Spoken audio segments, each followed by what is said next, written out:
guys! Welcome back po sa ating video. Ayan, ngayon na naman tayo nakapag-upload. Tapos, may update lang ako. So, nag-sale ang M. Luwilier dito sa amin. Tapos, bumili tayo ng isang 14 karat na may timbang na 1.1 grams. Ayan, so naging cross-outan ka lang yung ibang information. So, pakita natin itong nabili ko na 14 karat.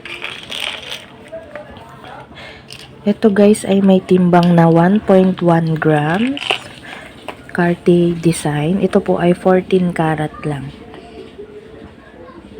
Ayan, rose gold po yung kanyang kulay. So, wala pa kasi tayo nito. Kaya, itry naman natin yung 14 karat na collection. Ayan, wala pa tayong ganyan. Ayan. So, sa mga next video po natin, meron na tayong update sa sangla ng 14 karat. Ayan po, may collection na tayo. So, next, ito po ay, ang original price niya po ay 2,705. 2,705 minus 5% dahil naka-sale po sila. So, nabili lang natin to ng 2,569.75. Ayan po siya.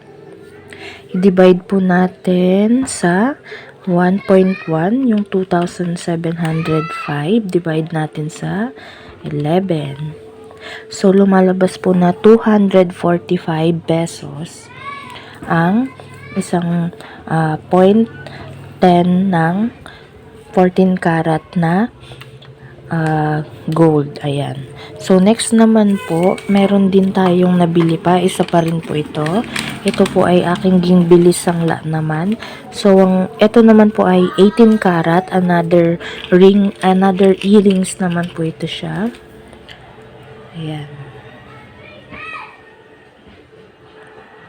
Ito naman po ay white gold. So, hindi siya masyadong pansinin kasi parang kakulay lang siya ng silver. Ayan. Ayan po yung earrings. Tapos, ito po ay may timbang na 1.2. Ang original price niya po ay 3,588 less 5%. Ayan. So, nabili po natin siya ng 3,408.60. Ayan. So, malaking discount na rin yan siya.